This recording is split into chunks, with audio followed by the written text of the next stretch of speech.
Hey NFL fans, if you did not already know, we have a bunch of different team channels here at Chat Sports, including one for the San Francisco 49ers. Now, coming up next is one of those 49ers videos that we think you guys are going to like. But if you're not a Niners fan, go ahead and shout out your favorite team in the comments section. Maybe you can speak it into existence, your favorite team being the next channel here at Chat Sports.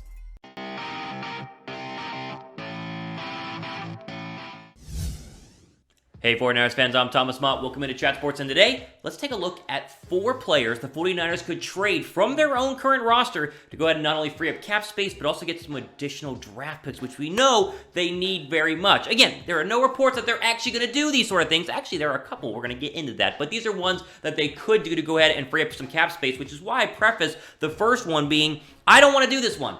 But I've heard some rumors, I've read some stories about potential guys that could be traded, and this one has been floated around, so I'll share it with you. How about Arik Armstead? How about franchise tagging Arik Armstead and then trading him away, trading him to but the Bucs. The Bucs make a lot of sense in terms of a trade target for our 49ers. Now, here's the deal. The 49ers have said they want to go ahead and keep Arik Armstead. They have said they're already working on a restructured deal for Arik Armstead, but it's not done yet, right? That's the key factor. And the Niners, as we know, do not have a lot of cap space this offseason. They drafted Nick Bosa this past year, so it's not like they could lose Armstead and suddenly have a terrible defensive line. It would be worse, but it wouldn't be as worse as some other teams would if they lost their really good pass rusher. So we know the 49ers want to keep them. We know they don't want to franchise tag him because that would cost $17 million just for 1 year. And if you're looking for a team that you could trade Arik Armstead to, the Tampa Bay Buccaneers make a lot of sense because they have the 4th most cap space in the NFL this offseason, $80 million, which is unbelievable. And so trading Arik Armstead away, well, I would not do it, could be a possibility for our 49ers. So here's what a trade would look like in terms of what you would get for Arik Armstead. Now, the Bucs would obviously get Arik Armstead. We would get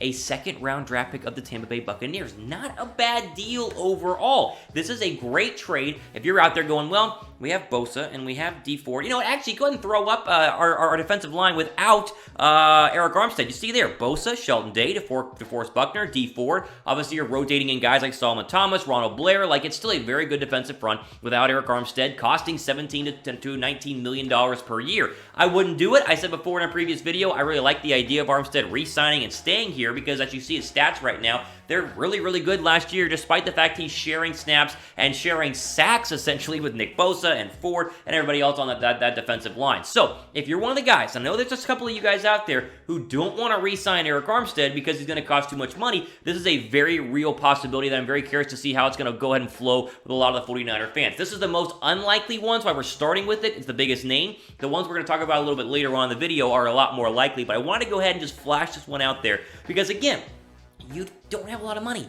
Like, if you want to go ahead and re-sign Jimmy Ward, you want to go ahead and re-sign Emmanuel Sanders, like, you got to make the money work, and there are ways to do so, and we did a video on some cuts you could make earlier this week on the channel, but at the same time, if you wanted a surefire way to free up money and get a 2nd-round draft pick, which they don't have this year, Arik Armstead would go ahead and make a lot of sense. Quick ad break here on YouTube. I want you guys to go ahead into the comment section and answer this pinned comment. Would you ship Arik Armstead away based on the information I just revealed? What you'd get back for him, the money you would save, would you do it? I want to hear from you guys. Answer the pinned comment in the comment section below this video.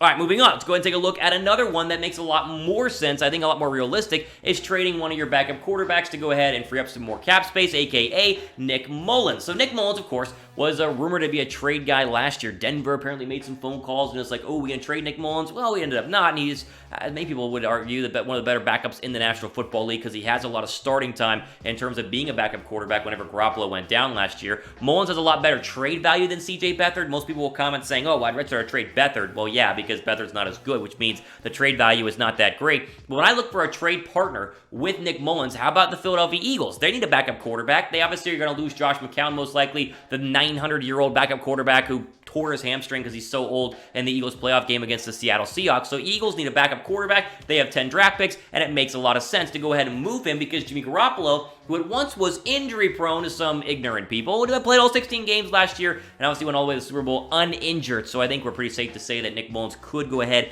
and be traded. I think the trade price, you could get very, very good compensation back for him in terms of a backup quarterback. Here's a projected trade with Philadelphia. 49ers would get an Eagles 2020 4th-round draft pick, and then a conditional a 4th-round draft pick in 2021, depending on playing time for Nick Mullens. So most likely wouldn't get that second 4th, but still, 1 4th-rounder for a backup quarterback is really, really good. A guy who, as you see, he played well whenever he was filling in for Jimmy Garoppolo whenever he got injured just a couple of games, not games ago, but obviously whenever Jimmy Garoppolo was injured in the past. This, to me, would make a lot of sense, more so than Arik Armstead. Again, we're talking about realistic trade things that we could do, because if you got rid of Mullens, you're obviously putting the keys to the castle to Jimmy Garoppolo, as we know, and you still have C.J. Beathard, who is still not as many wins as Nick Mullens, but still is able to at least be a decent backup quarterback, right? And your backup quarterback's not going to be Nick Foles all the time, who can go win a Super Bowl with Philadelphia. It's not how it works. You need a decent guy to be able to fill in. I think this would make a lot of sense overall. 4th-round draft pick for Mullens.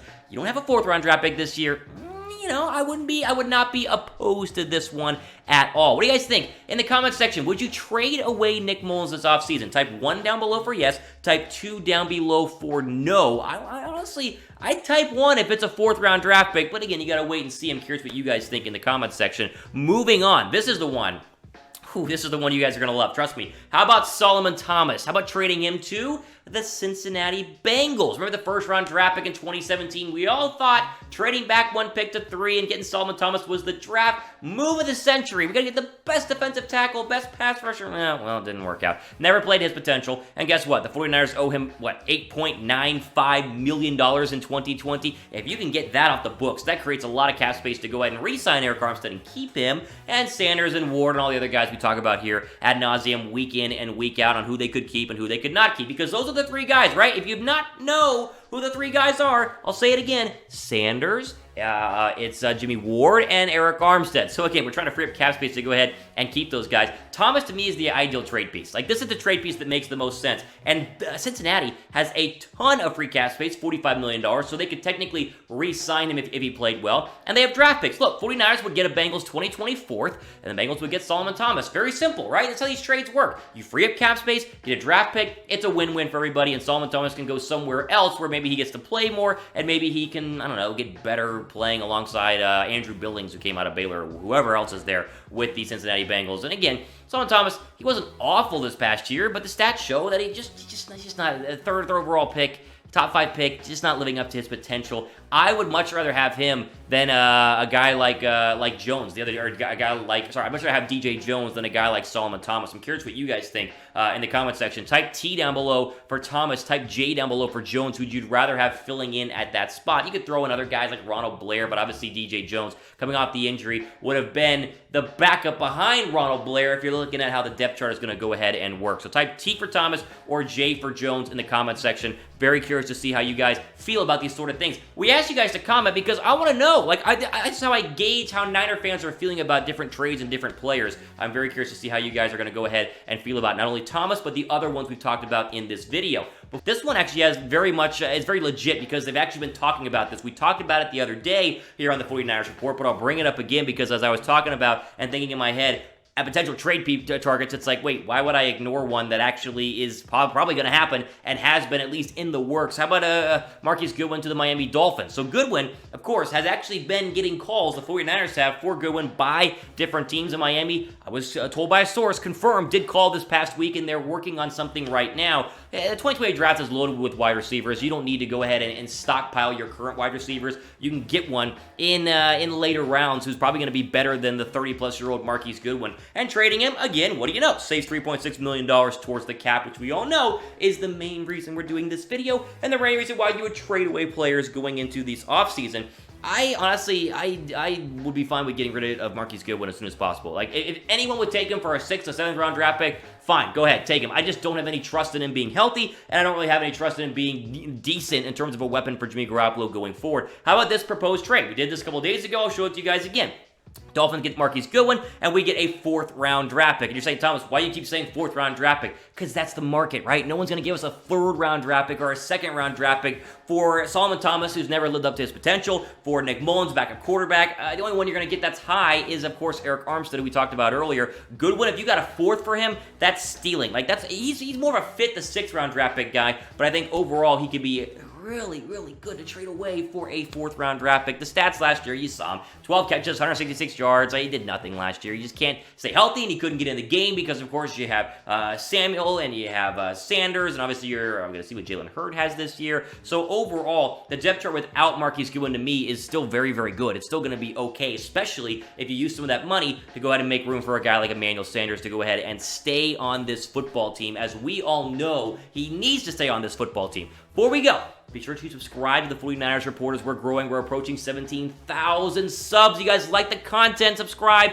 and also click the notification bell because that is the best way to go ahead and stay notified whenever we drop new videos here on the 49ers Report. One more look at the 4 players that I went ahead and throw up on your screen. As you can see, you got Arik Armstead, you have Nick Mullens, you have Solomon Thomas, and you have the one we just talked about, Marquise Goodwin, as our final potential trade. If I missed anybody, obviously I want to hear about it in the comments section, but I really do believe that one of these 4 players, if not multiple of these players, could actually be traded at the start of the new league year and into the offseason as teams need backup quarterbacks, wide receivers, and defensive tackles all the time. These make a lot of sense. All the time we have for today on the 49ers Report. I'm Thomas Mott, signing off. Enjoy the rest of your day.